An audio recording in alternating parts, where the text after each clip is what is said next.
de beaux paysages. En plus, je suis avec le collectif Racine qui sont avec nous cette année au Festival des Grandes Veillées. C'est quoi pour vous le Festival des Grandes Veillées? C'est immense, c'est notre lieu de naissance, je dirais. C'est le lieu où on a fait notre première performance à vie, notre premier contrat à vie en tant que troupe.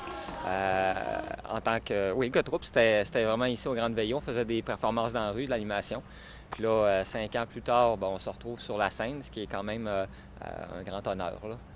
Nous, on vous a vu à maintes reprises et on se demande tout le temps quel type de personne physiquement est capable de faire ce que vous faites avec les bottes. C'est incroyable.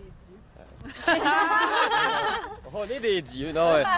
Tout le monde est capable, avec un peu d'entraînement, je charrie un peu en disant tout le monde, on essaie de se tenir à un niveau artistique quand même élevé, mais le gumboot en tant que tel, c'est une danse qui est beaucoup plus accessible qu'on pourrait le penser. Pas besoin d'être danseur, finalement. Il y en a dans la troupe, il y a des gens qui viennent du milieu de la danse, mais il y en a qui viennent du milieu de la musique, du théâtre. Donc, il suffit de vouloir utiliser son corps comme instrument, finalement, d'avoir envie de bouger, mais puis d'avoir un certain sens du rythme quand même pour aller au niveau professionnel. Mais c'est pas nécessairement une danse qui s'adresse qu'à des gens qui ont un background en danse ou qui ont fait des formations classiques. Donc, on peut arriver comme ça, naïvement, dans le gumboot, puis si on a un sens du rythme, s'y plaire, puis de développer un talent certain. Ouais. Tout à l'heure, on parlait de l'histoire un petit peu de votre collectif et tout ça, puis je me demandais, est-ce que lorsque vous faites un show comme ça, on transmet un message, on transmet une histoire avec les bottes ou la parole et tout ça?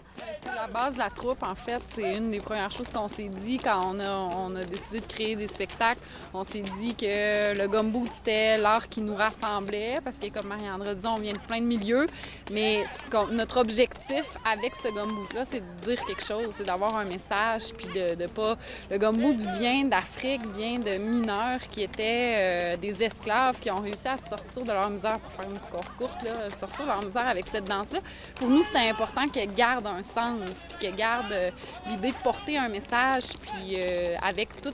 C'est un peu pour ça que le nom Racine, comme ça qu'on l'explique aussi, c'est de se souvenir qu'est-ce qu'il y avait avant nous, qui a porté ces bottes-là avant nous, puis de les léguer aussi dans l'avenir. Puis de l'emporter plus loin, tu sais, de prendre ce qui nous a été légué, cette danse-là, qui vient d'Afrique, puis d'essayer de se l'approprier, que ça devienne à nous-mêmes, et de l'emporter vraiment à un autre niveau, en donnant des nouvelles couleurs qui nous ressemblent, qui ressemblent à notre société, à notre pays. Bien, on est super fiers de vous avoir au festival cette année et je suis certaine qu'il y a plusieurs personnes après votre prestation qui vont aller s'acheter des bottes de caoutchouc. Hey, merci! Merci! Merci à toi! Merci! Salut!